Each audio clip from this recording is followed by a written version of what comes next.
Miraj group के 40वें स्थापना दिवस की आप सभी को हार्दिक शुभकामनाएं। नमस्कार, आप सभी का स्वागत है और आप देख रहे हैं न्यूज 21। मैं हूं आपके साथ सोनम गुरुंग। तो चलिए शुरुआत करते हैं आज के स्पेशल बुलेटिन की। जिले के धर्मगढ़ ब्लॉक में ओबीसी फोरम की ओर से समाज के संवैधानिक अधिकारों और समान प्रतिनिधित्व को लेकर जनरल मीटिंग आयोजित की गई है। बैठक की अध्यक्षता जिला ओबीसी फोरम के अध्यक्ष डमरूधर लहजल ने की है। कार्यक्रम में ब्लॉक अध्यक्ष प्रमोद हंस, editor Ekadashi Gopal, NAC OBC forum अध्यक्ष राजेंद्र भोई सहित कई पदाधिकारी और सामाजिक कार्यकर्ता शामिल हुए हैं। बैठक में ओबीसी समाज की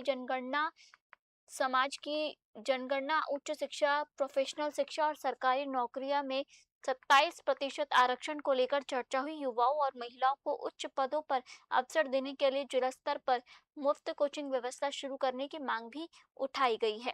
इसके अलावा जिले में तृतीय और चतुर्थ श्रेणी कर्मचारियों की नियुक्ति में ओबीसी समाज की भागीदारी बढ़ाने पर विचार किया गया। वक्ताओं ने समाज को संगठित कर अधिकारों की लड़ाई मजबूत करने और भविष्य की रणनीति तैयार करने पर जोर दिया है। कालाहंटी से सुधीर गोपाल की रिपोर्ट। मेरा नाम गजानन साहू है। सर, आज जो कार्यक्रम हुआ था इसके बारे में क्या कहेंगे? आज बहुत अच्छा कार्यक्रम हुआ। ओबीसी लोगों का जो कानूनन जो अधिकार है और न्याय प्राप्य है उसके प्राप्त करने के लिए सब लोग चर्चा किए। भविष्य में हम मेमोरेंडम देंगे।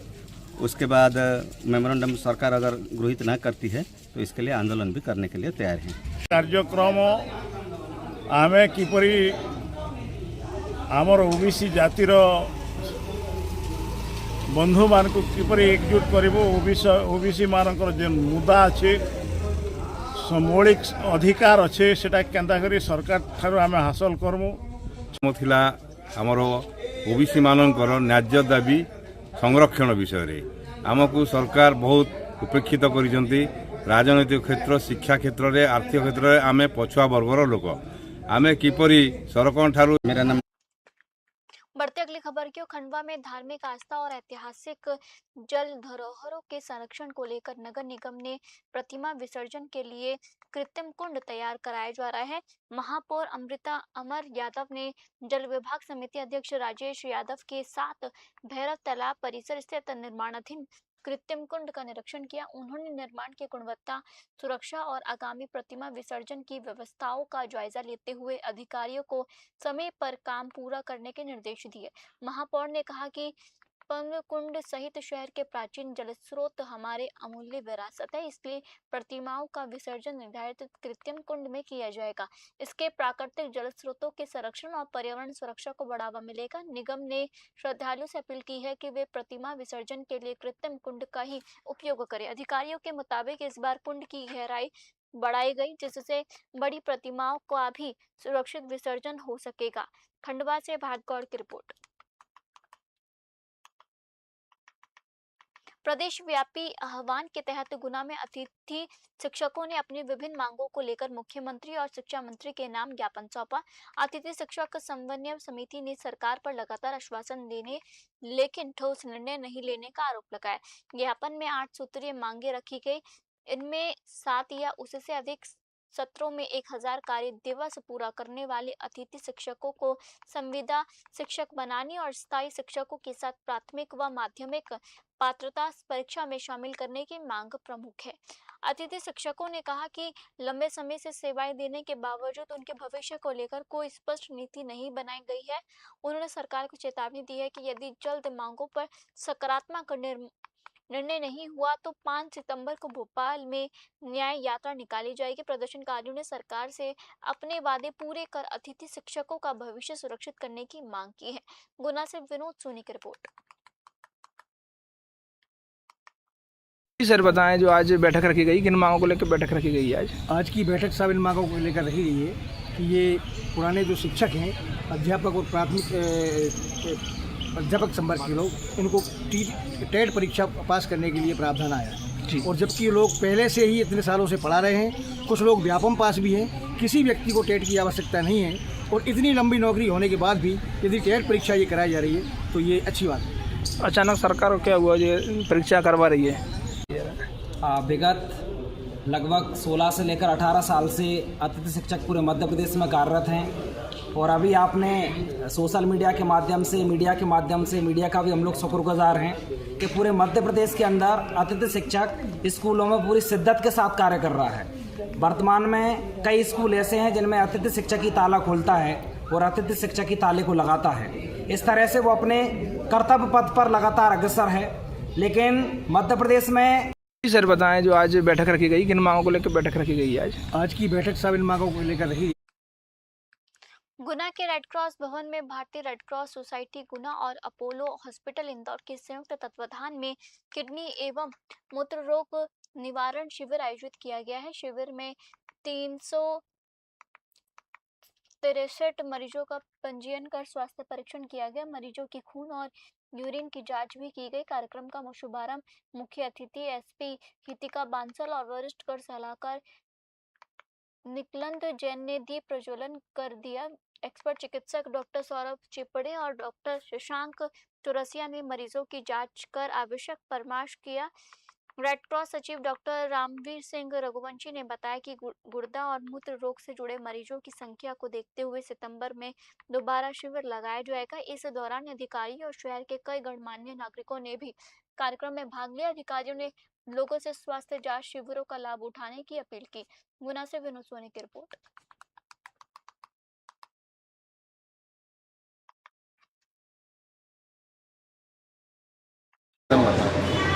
आज हमारी भारतीय रेड क्रॉस सोसाइटी एवं अपोलो हॉस्पिटल इंदौर, इन दोनों के तत्वाधान में रेड क्रॉस सोसाइटी परिसर जिला हॉस्पिटल में एक कैंप लगाया गया है, जिसमें किडनी एवं मूत्र रोग संबंधित बीमारियों का डॉक्टरों द्वारा इन्वेस्टिगेशन। आज का जो शिविर है basically Apollo hospital Vijaynagar Indore और भारतीय रेड क्रॉस सोसाइटी गुना के तत्वाधान में हमने आज एक CSR एक्टिविटी के तहत यहाँ पर किया है, जिसमें हमारा मूत्र रोग विशेषज्ञ मध्य भारत के जो कि रेडियोथेरेपी से प्रोस्टेट का ट्रीटमेंट करते हैं, सर्जरी करते हैं। आज ये जो कैंप लगा है जिसमें 367 मरीजों का परीक्षण हो रहा है और पूरी टीम अपोलो द्वारा आई। अपोलो इंदौर जो सबसे बड़ा MP का यूरोलॉजिस्ट डिपार्टमेंट है जिसका, वो आए हुए हैं यहाँ पे और इस कैंप का शुभारंभ आज गुना शहर में अपोलो हॉस्पिटल और रेड क्रॉस सोसाइटी द्वारा एक यूरोलॉजी का एक शिविर आयोजित किया गया है, जिसमें मूत्र रोग संबंधित सभी समस्याओं के लिए मरीजों को देखा जा रहा है। यह कैंप 10 बजे से 2 बजे तक था, लेकिन आज मरीजों की तादाद इतनी। बढ़ते अगली खबर के Punjab state veterinary inspector association जिला मानसा के प्रधान गुरजीत बांसी के नेतृत्व में कर्मचारियों ने अपनी मांगों को लेकर फेज 8 स्थित गुरुद्वारा अंब साहिब के सामने धरना प्रदर्शन किया। एसोसिएशन का आरोप है कि लंबे समय से अपनी मांगों को लेकर सरकार और संबंधित अधिकारियों से बातचीत की मांग की जा रही है, लेकिन अब तक कोई अधिकारी प्रदर्शनकारियों से मिलने नहीं पहुंचा। गुरजीत बांसी ने कहा कि कर्मचारी अपनी मांगों को लेकर लगातार संघर्ष कर रहे हैं और सरकार से सकारात्मक पहल की उम्मीद है। उन्होंने चेतावनी दी है कि यदि जल्द ही उनकी मांगों पर चर्चा के लिए कोई अधिकारी या सरकार का प्रतिनिधि मौके पर नहीं पहुंचा तो एसोसिएशन मोहाली रोड जाम कर उग्र प्रदर्शन करेगी। उन्होंने कहा कि मांगों पर समाधान होने तक आंदोलन जारी रहेगा। प्रदर्शनकारियों ने सरकार से जल्द बातचीत कर उनकी समस्याओं का समाधान करने की मांग की है। मोहाली से अमनदीप की रिपोर्ट। भागलपुर के सुल्तानगंज रेफरल अस्पताल से एक डॉक्टर ने अस्पताल मैनेजर पर गंभीर आरोप लगाए हैं। आंख रोग एक्सपर्ट डॉक्टर कृषि भूषण ने थाने में दिए आवेदन में मैनेजर पर रंगदारी मांगने और रकम नहीं देने पर कैमरे में बुलाकर करीब 8-10 लोगों के साथ मारपीट करने का आरोप लगाया। डॉक्टर के मुताबिक आरोपियों ने लाठी डंडों से उनकी पिटाई की, जिससे वह घायल हो गया। उन्होंने मैनेजर और उसके साथियों पर अप्राकृतिक यौन शोषण का प्रयास करने का भी गंभीर आरोप लगाया है। घायल डॉक्टर का मायागंज अस्पताल में इलाज कराया गया। मामले में पुलिस को दिए आवेदन के आधार पर जांच और आगे की कार्रवाई की जा रही है। भागलपुर से राहिल सिद्दीकी की रिपोर्ट।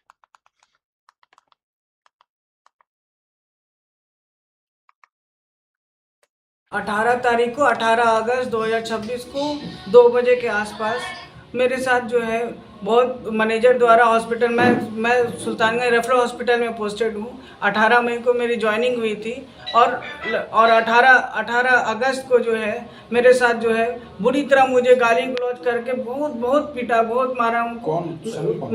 मैनेजर, मेरे हॉस्पिटल के मैनेजर साहब जो है गंदी एकदम होशो आवाज खो के एकदम जैसे लग रहा था कि हमको सिर्फ मारने के लिए वो आए हैं और गंदे गंदे गाली से पहले प्रस्तुत किया। मैंने उसका विरोध किया तो मुझे बुरी तरह मार।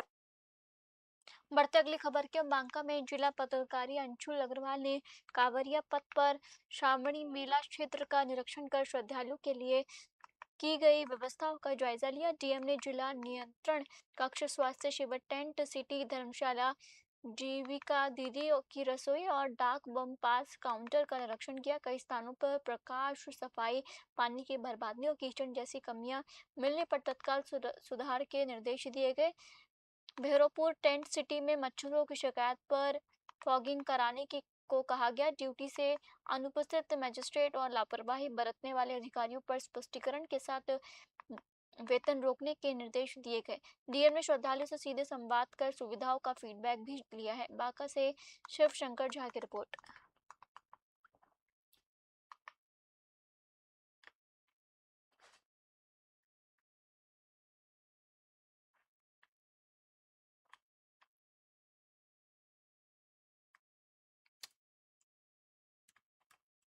छत्तीसगढ़ से इंस्टाग्राम फॉलोअर्स बढ़ाने के नाम पर कथित साइबर ठगी का मामला सामने आया है।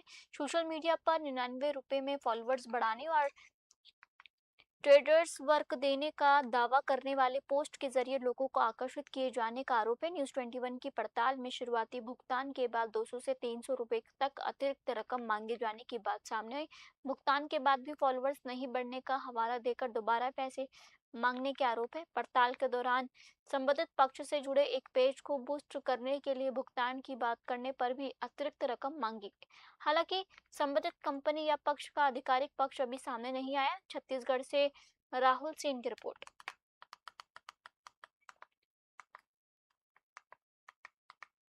सूरजपुर जिले के लोटरी से ग्राम पंचायत करवाता का निर्माण और विद्युत कार्यों में सुरक्षा नियमों की अनदेखी का आरोप सामने आया है। आरोप है कि ठेकेदार मजदूरों से बिना हेलमेट, सेफ्टी बेल्ट और सुरक्षा जूतों जैसी जरूरी उपकरणों के बिजली के खंभों पर काम कर रहा है। ऐसे में करंट की चपेट में आने या ऊंचाई से गिरने की स्थिति में बड़े हादसे की आशंका बनी हुई है। मौके पर काम की निगरानी कर रहे हैं कर्मचारी कैमरे के सामने कुछ भी कहने से बचते हुए वहां से चले गए। वही स्थानीय पत्रकार अफजल खान की इस काम से कथित हिस्सेदारी को लेकर भी सवाल उठाए जा रहे हैं। हालांकि इस आरोप की स्वतंत्र पुष्टि नहीं हुई है। प्रशासन से मामले की जांच और सुरक्षा मानकों के पालन की मांग की गई। सूरजपुर से विनोद गुप्ता की रिपोर्ट।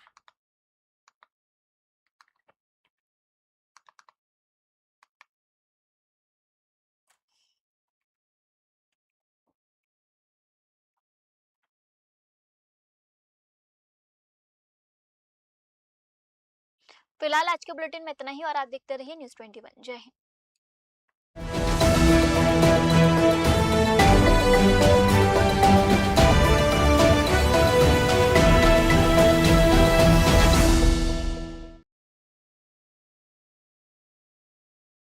मिराज ग्रुप के 40वें स्थापना दिवस की आप सभी को हार्दिक शुभकामनाएं।